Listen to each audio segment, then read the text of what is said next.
Welcome to the Data Central training session for inventory procedures. To begin inventory procedures, simply navigate to your guide, select Inventory Procedures,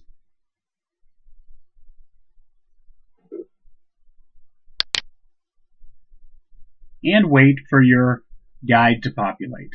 Once your guide has populated, you will be asked to start with the required function of reviewing and approving your counts. Simply click on this option.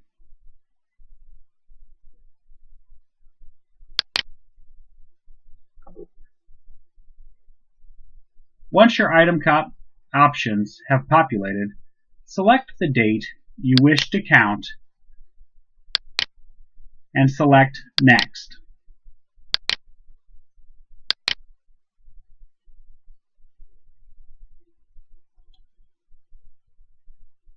As that opens, you will notice that for the date that I selected, there are already counts entered for this particular inventory period. Those counts have been approved because I can see that the icon Unapproved is red when I hover over it. Additionally, all items have been filled in, and you can tell this because the items are a light gray color. To select a different date, I can select the back button or Done, and then simply click a new date and click Next.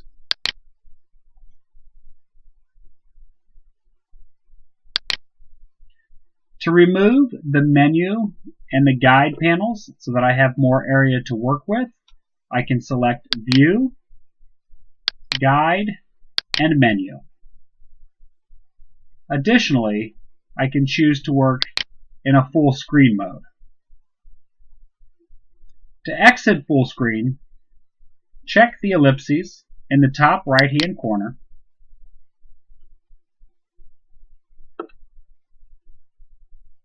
and click full screen again.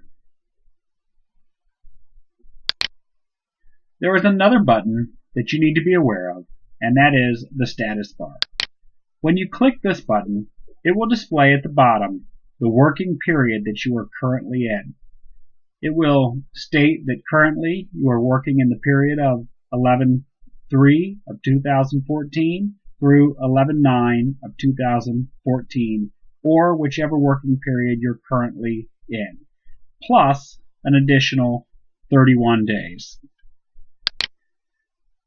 This working period is the time frame for which you can enter information in your location. Outside of this time frame, whether previous to the working period or beyond the 31 days of the working period, you cannot enter any information into Data Central.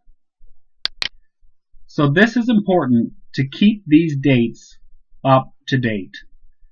For further information on how to know what may be outstanding in your working period, you can access your Accounts tab to find out what needs to be closed or approved. Keep in mind, this form is a wizard, as it has a start section first, that in order to move through, you need to go to another step. To navigate through this form, in case you click on one of these other ribbons, you would click on the wizard ribbon and click Next. As you look through this form, you will notice that you have not counted any of the items, and the way that you can tell this is that each one of the lines are a salmon color, and that is your number one indicator that these items have not been counted. When you first enter the form, you will notice that you also have cost in this particular column. When you first open this form, the cost that you will see is the average cost of inventory.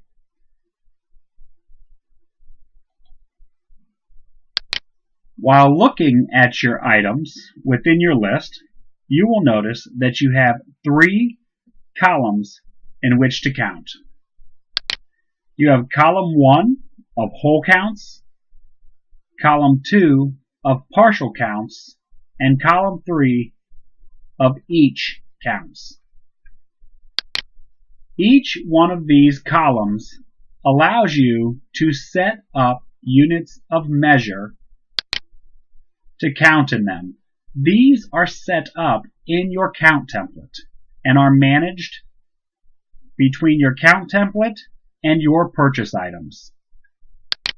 Please see the count template documentation and my purchase items documentation for additional information on how to manage this function.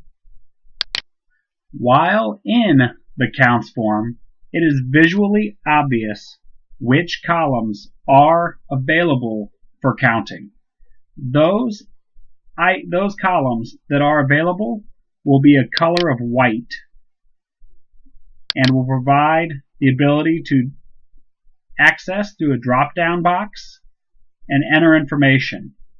Those columns that cannot be counted will be a grayed out color, and you will not be able to access the drop-down box.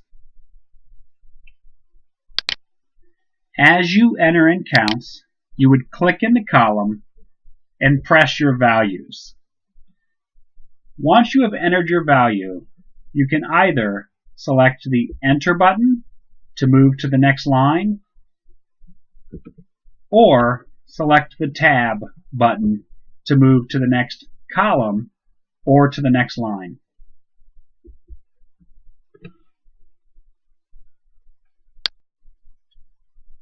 As you enter counts, you will notice to the right-hand side you have a Summary Counts band where it will give you the measure in which total items counted is being added up as, the total quantity for whole, partial, and each, the average cost of that item by that measure, along with the total count value for the amount times cost of that measure that you have on hand.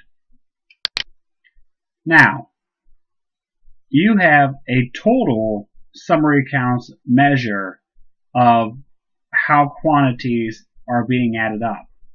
However, for each column, you can click on the item, and on the top left, it will show you how that column is being counted here. Additionally, you can right-click on the column name, choose the column and band chooser, and scroll to find that column measure, for example, whole count measure, and double-click to select the measure to be added to your count sheet so you can simply see this as you scroll down. As you can see, when I click on the 1 in this box, this whole counts measure matches the whole counts measure that shows in the left-hand panel.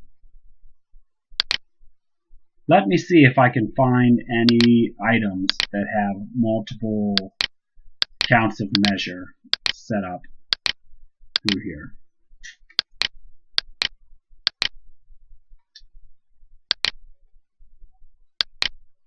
I do not. Additionally, when using the column chooser,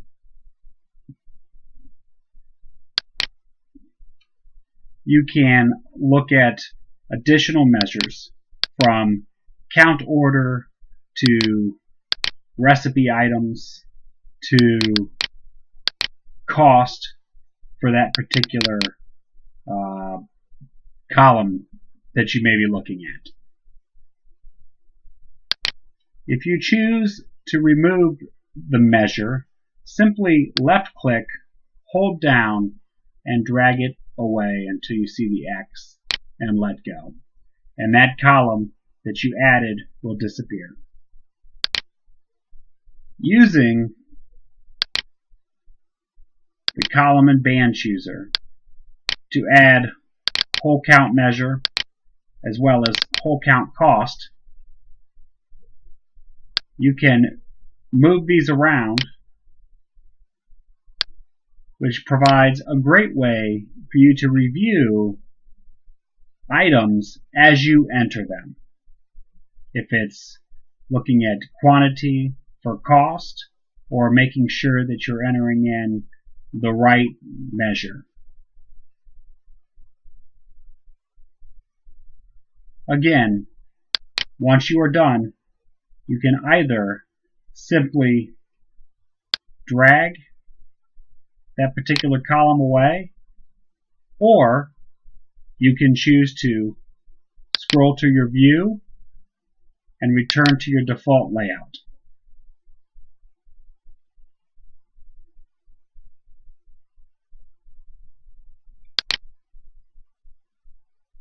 All summary count measures have been set up initially at the administrator level to try to provide you the best way to look at each one of your products. However, if you choose to change something from case to each or each to case, so it makes more sense to you, you can manage that function in the My Purchases items. Please revisit the My Purchase items documents on how to do this. Now also, as you move through the form, you'll notice that this cost column is gray. Now the gray indicator means the same no matter what quantity or column it is in. It's telling you that this cannot be changed. If you notice, for the Sierra Mist, it actually shows when I click on it that there's no way to change this by clicking on it. However, if I click on the sanitizer tablets, you'll notice that it does give me the option to change this cost. What this means is that there has been no cost imported from Reinhardt at this point to determine what that cost should be. So right now, it's giving a cost that has been assigned in the item master. So if there's a cost that you've paid on a particular item that has a white background that allows you to change it, you are welcome to change that in the process of doing your counts. You will find that these items will be far and few between, but again, you can change and update those particular items. If this item has been inventoried before, the cost that will come from the last inventory that you took on this particular item. However, once this item has been purchased, it will retort back to being a gray color, and you will not be able to change it because it will pull that cost over from Reinhardt. Additionally, you should notice that as I am counting all of these items, all of these rows are becoming the white color instead of the salmon color. What this is saying is that, hey, you've now counted this item, but also notice that the color is a dark bold color. And what that's telling you is that while you've counted this item has not yet been saved.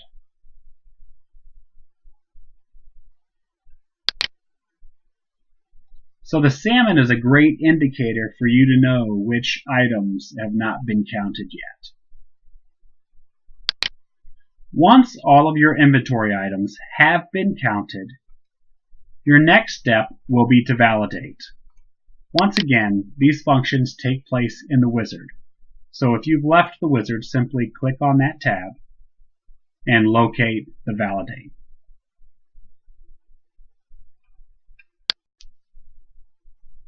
By clicking the Validate button, this will validate your inventory and take you to a step that will bring up a inventory value validation report. This report will provide you with alerts and warnings if Data Central believes that there are potentially some issues with your counts. This first report is named Inventory Value Validation, and it lets you know what your total inventory value is for the current date. It lets you know what your last inventory value was and what your average inventory value is. These warnings that are set up to show are warnings that are assigned by your administrator in the application settings form.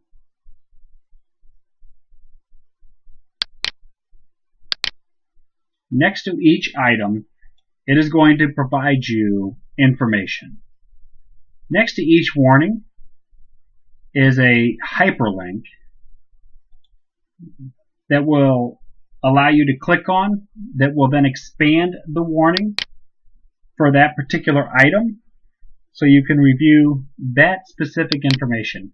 Once you click on that, it will list the warnings that it feels needs to be adjusted. The first shows that there is a negative usage warning in your dry storage, and there's a negative usage for soda rack. As you move forward, you can see what the reporting measure is, what the current count is, the current cost, the extended value, as well as the method in which the cost is being calculated. To make adjustments to any of the items that have warnings, you can simply press the back button and make the adjustments in your inventory worksheet itself. If there are no adjustments that should be made, you can simply remain on the Validate page where the Inventory Value Validation Report lies. Now, if you have a couple of pages of warnings, as opposed to clicking on the hyperlink next to each individual item, you have an alternate option of clicking on the Inventory Warnings, where there is an Inventory Troubleshooting Report, by just simply clicking on the red highlighted hyperlink, and it will show you the individual warnings that Data Central will find that needs to be reviewed. The first warnings that will appear are the no ending inventory. What this report is telling you is that this particular item, for instance 2-ounce portion cups, had a beginning inventory, had no purchases, but you ended with no items. So it's saying that on average this is what you typically have on hand, and now you're saying that you don't have something. So it's saying, hey, are you sure that you don't have any ending inventory of this particular product?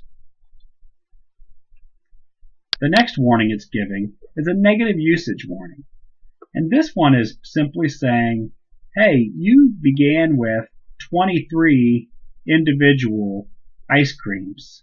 You purchased 72 and you ended with 162, meaning that you ended with more than you started plus your purchases, and not even taking your sales into consideration. So it's saying, hey, did you need to count more than what you ended with?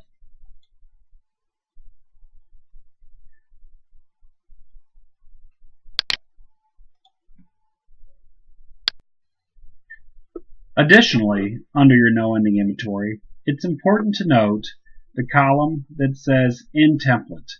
This is simply saying that this item is an item that is in your count template, which means you typically have an ending inventory for it. However, there may be items that appear that are not in your count template. And while these may seem to be of concern, it doesn't mean that they are. So if you're not supposed to count it, there's no way that you would have an ending inventory. So it's okay for that to be here. If it is an item that should be in your ending inventory, but it is not in your template, you will need to add that to your count template in order to count it in the future. Any item that shows in this section shows because it either had a beginning inventory and or a purchase, so Data Central believes that it should have an ending inventory. Next is negative usage. A value in this column alerts you that you have more product on hand than Data Central believes that you should have. For these items, it's simply saying that, hey, you either had less to start with than you're ending with, or you didn't have a purchase, but you ended with more, and that should not happen. Keep in mind that if an item is traded, it also will show under the purchases column. The next report is the usage change.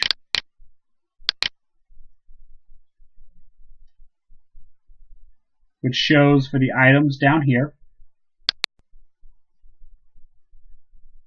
As I said, additionally, there are additional categories to look at.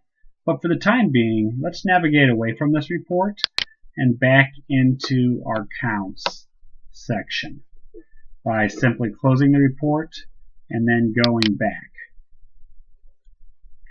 There are other actions that are available in your counts under the Tools ribbon and under the Actions menu. The first one is to synchronize with templates.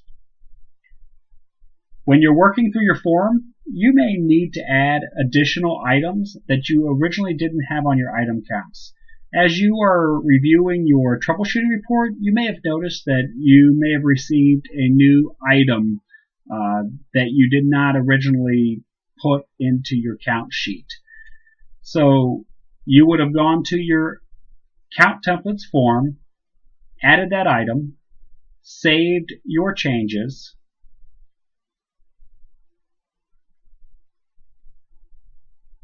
and closed.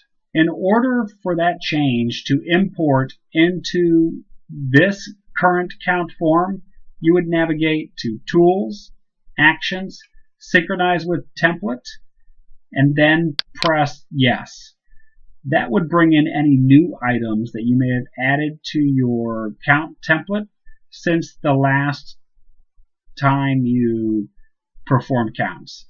Synchronized templates also makes changes to units of measure or costing since the last time that you have performed counts as well.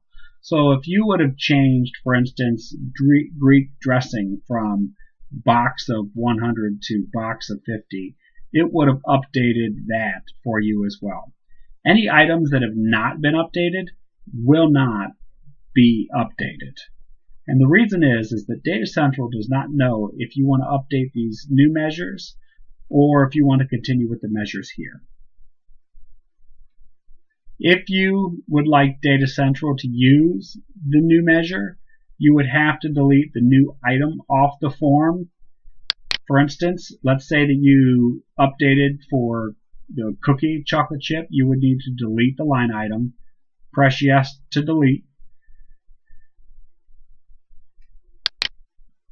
Right here, and then once you've deleted, you can press send and then go to your count template to make whatever adjustments you need to make for that particular unit of measure. And now you can navigate back to your Tools ribbon, back to your Actions ribbon, and click Synchronize Template, and what you'll notice is that this item will come right back with the updated information.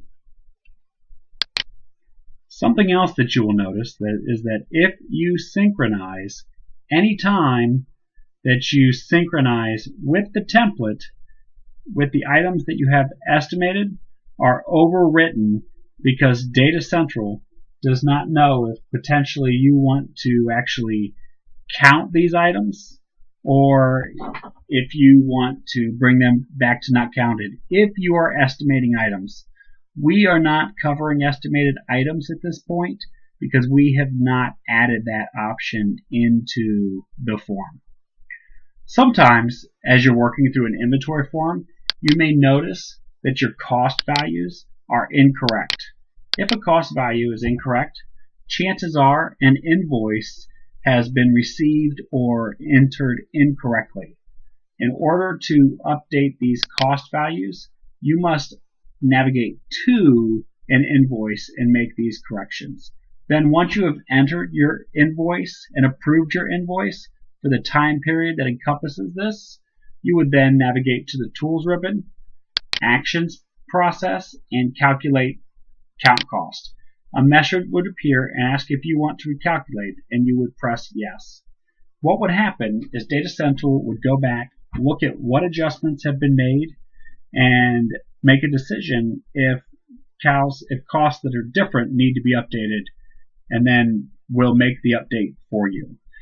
If what you have entered did not change, then you'll want to go back and make sure that you actually approved that invoice and it was for the right time period in order to calculate in here the way that it needs to be.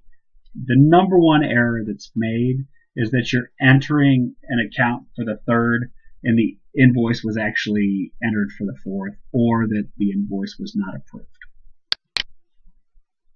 Sometimes as you're moving through the form, you know that you can sort forms.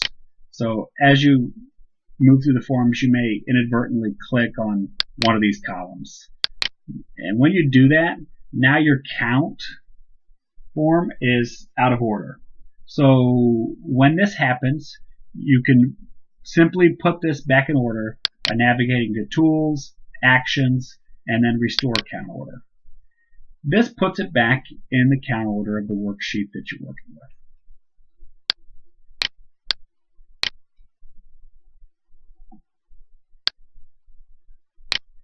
If you have updated a cost for a particular item and that item is in a recipe, you will want to update the cost for your recipes as well. Again, this is something that's not managed at the restaurant level, but will be managed at the administrative level. But if you notice that something isn't right, feel free to contact your administrator. In order for counts to post to your cost of goods, they must be approved. In order to approve, you will want to navigate back to the wizard and then click on your Validate tab. Notice that there is an Approve and an Unapprove. Once the form is updated, you can approve.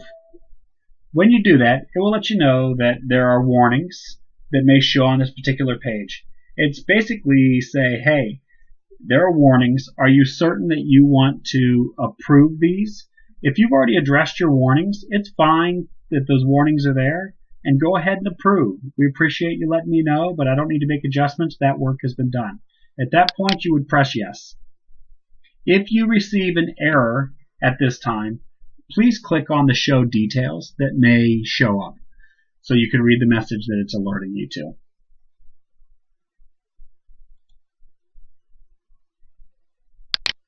A common warning or error message that may show up is telling you that you cannot approve unless all items have been counted. If you receive this message, simply navigate and go back to the count sheets, ensure that all items have been counted, and then go ahead and validate your counts and approve your counts again. And then it will allow you to move forward. If for some reason you do not have an item in stock that you typically count and that is on your count sheet, you do have to put a 0 into that item in order for Data Central to know that you have physically counted all items in your count sheets. You will know that your approval has been accepted when it navigates you back to your start page so that if you need to, you can start all over again with your counts on the next day or previous days to come.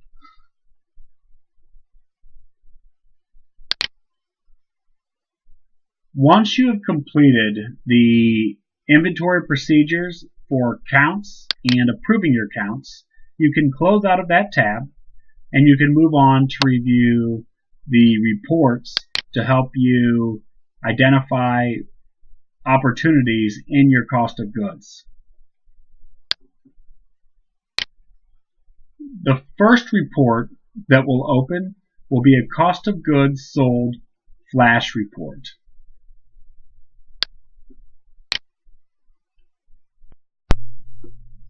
Now that I have ensured that all of my counts are entered correctly, I can navigate back to my Validate button. And at this point, once my information populates and I've ensured that all of my counts are accurate, I can approve my counts. It is okay to approve your counts with warnings, because keep in mind, those warnings are simply there to say, hey, take a look at me, there may be an issue here.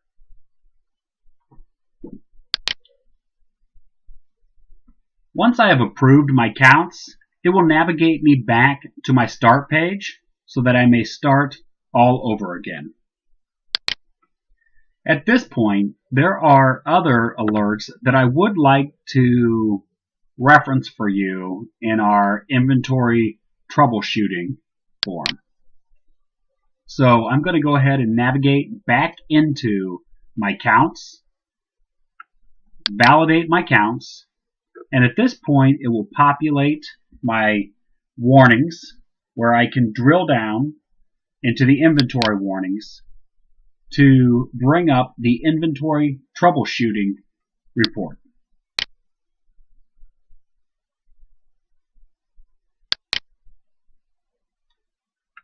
As you can see, when counts are accurate, typically there will be very few no ending inventory issues to resolve.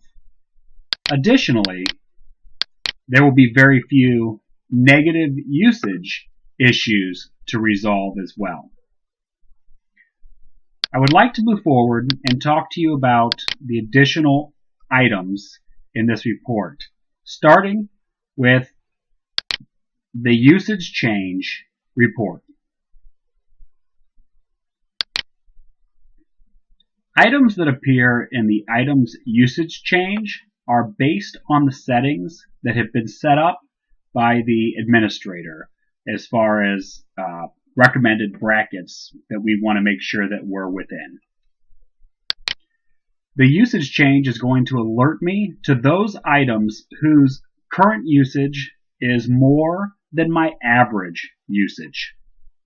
So you can see right here, for my cheddar cheese, my average usage is 573 pounds and my current usage is 648. So based on the dollars or the pounds that have been set up for this particular item, it will alert me based off of the difference from average to current. Additionally, there will be additional items if it meets those standards that have been set as far as making sure you take a look.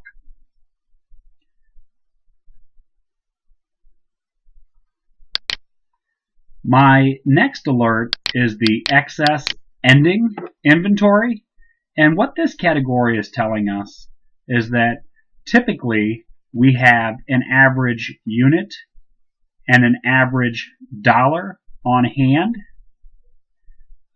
Additionally, we have our ending units and our ending dollars on hand.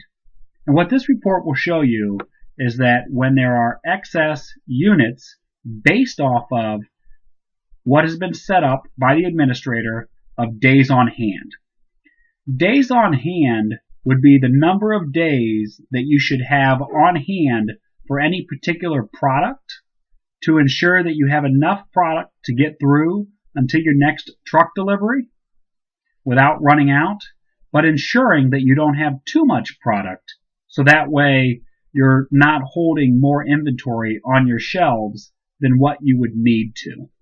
So, as an example, again, the cheddar cheese says that days on hand that would be needed or that you have are 3.7.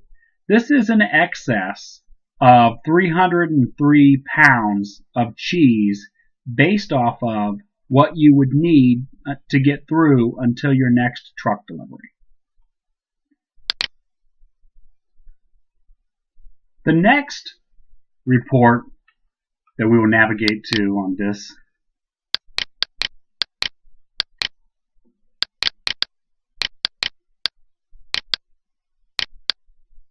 will show your Count More average. Your Count More average is set up on an average of weeks. The administrator has set up the average to show up as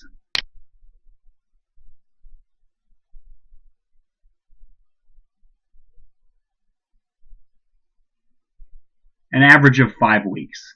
Therefore, the Count More average that you see will show any averages that are exceeding that 5-week average.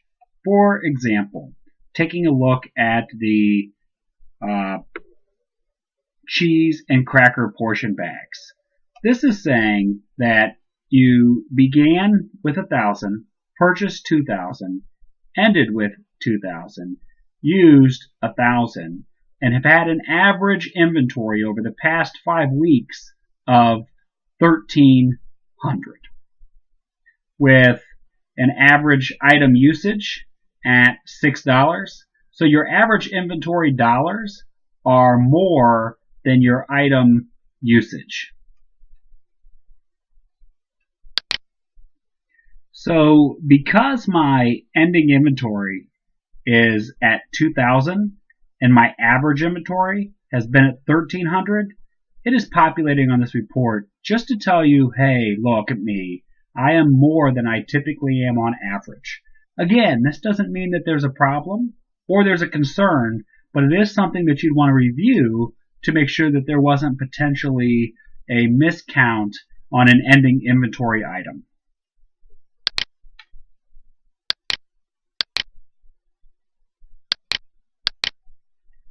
Additionally, there may be 2 more items that could show up on this report. One being a wrong purchase measure. In this section of a wrong purchase measure, it would let you know that Data Central believes that these particular items have an incorrect purchase measure.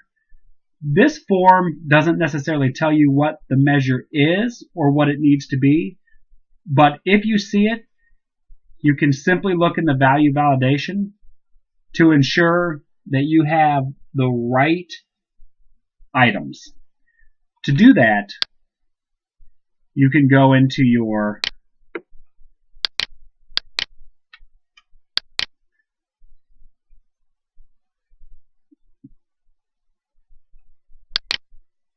validation form, and you can simply go to whatever item it may be and type find, and there you could type in that particular item that may appear to be able to pull that up, which would allow you to look at that item and understand what that measure is.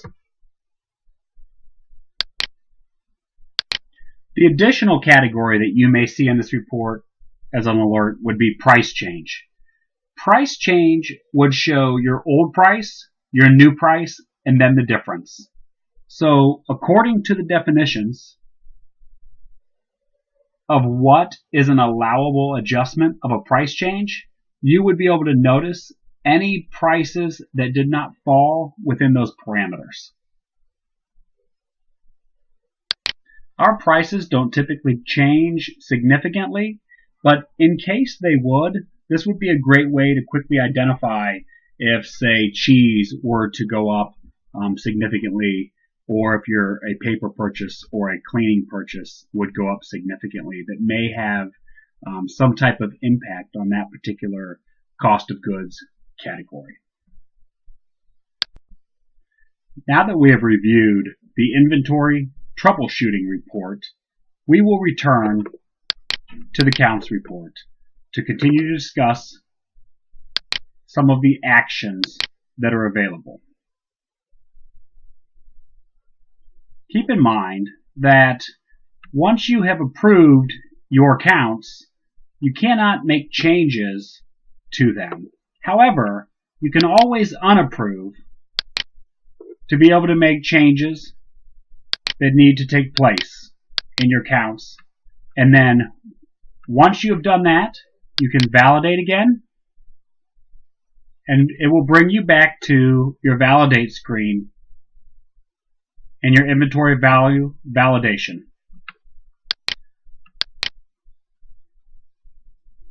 Once you have made those changes, feel free to approve again.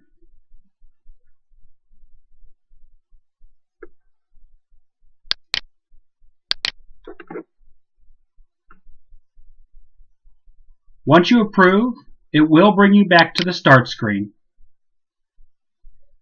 and you can enter your counts again if you need to, just by simply clicking Next.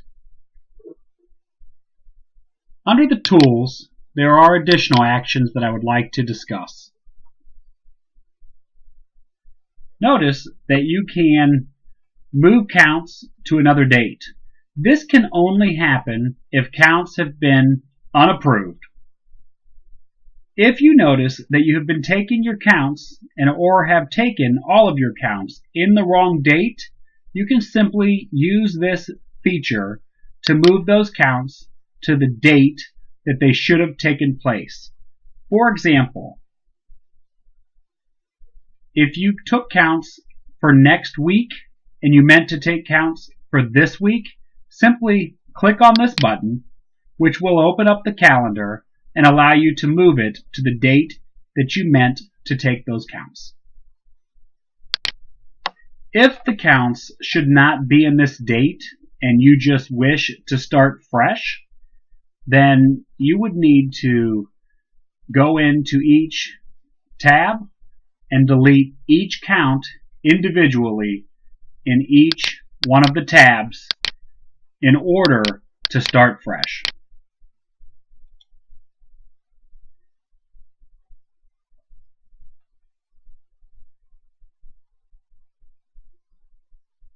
Now, when you count, you do have the option to select a date range.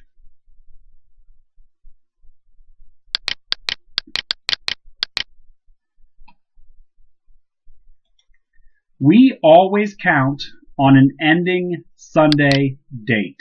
So the week actually ends at the close of business on Sunday. So Sundays are the days that we want to make sure that we enter our weekly counts in. However, there are daily inventories that take place as well. And what you'll see when we populate a day of the week to take inventory is that it will provide limited items based off of what the administrator and you have chosen to place into your daily items count. As you notice, for these daily item counts, again, they show up in salmon, which indicates that these counts have not taken place yet. Each day of the week needs to have daily item counts entered in. Those counts need to be entered and then approved, just like your Monday morning counts would need to be approved. Please see the purchase items documentation on how you can add additional items to your daily counts. If you want to look at only items that have not been counted, you have that option in the Smart Form to either pick all items, only estimated items, only counted items, only not counted items, or troubleshooting exception only. Here, you can select those so that when you select For example, the troubleshooting exception only, that will only show those items that you may want to look at. So when selecting the troubleshooting selection option, whatever items showed up on your item validation report, those are what will generate in here that you can use to verify that those values you entered are correct. There are a couple of columns in our column chooser that we have not discussed that may help you.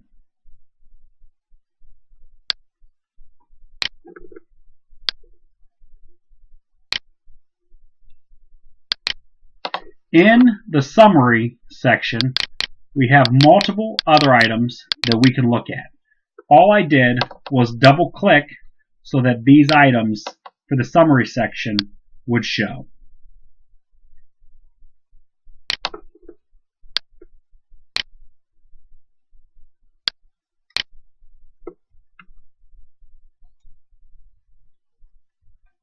For these items, you can see what the last cost for that particular item is to see if that lines up with what the current cost is. You can also see when the last date of that cost change took place.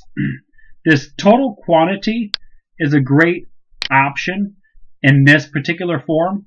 You can see that the total items counted for that beverage fruit punch was 1, but your total counted in the total quantity, including all other areas, was 1.25.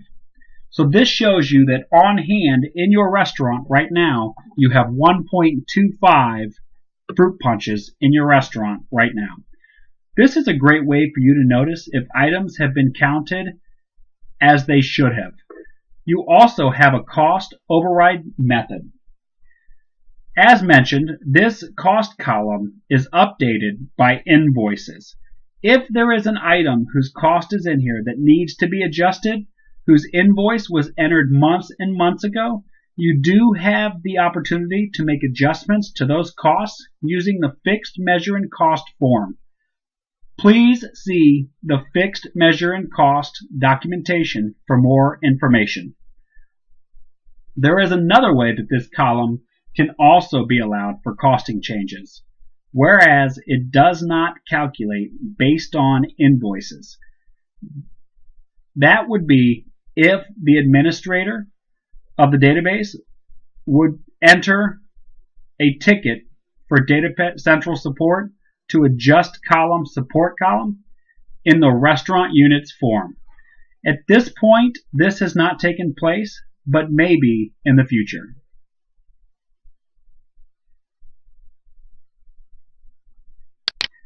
However, for the time being, best business practices are to be set up the way that we have to ensure that item cost is adjusted when it needs to be with the correct values. I want to make sure there's nothing under tools that I have not covered.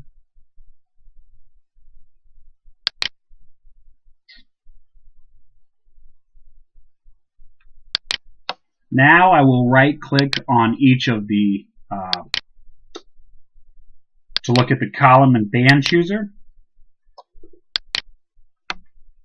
to make sure that there isn't anything that we haven't discussed here. We talked about each of our count columns and additionally talked about count measures as well. We talked about the require physical count. So we just have main count order and other counted and other recipe item to discuss.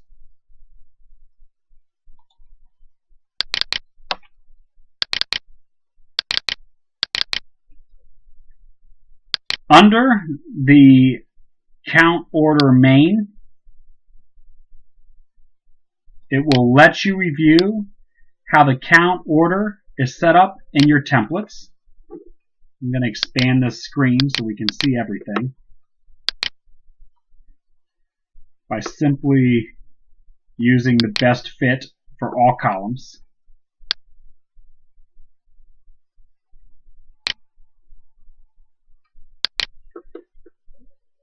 The count order main lets you review how the count order is set up in your template. The other two that we brought out were under the other bands. So let me navigate to the other band. There we go. This lets you know how the item has been counted, whether it was a physical count or if it had been estimated. And this item lets you know if it is a standard item or if it is a recipe. I do not believe that we have any recipes under this to count here. But any item that you would have as a recipe would have a plus sign next to the item that would be bolded, and you would be able to expand the details of that particular item. Remember that all items must be counted in order to be approved, as we mentioned at the beginning of our session today. No matter who counts the items or at what point in time they are divided up between responsibilities of management or employees who support the accounting methods, all counts must be completed in full in order to be approved and added to the reports. This concludes our count session. Thank you.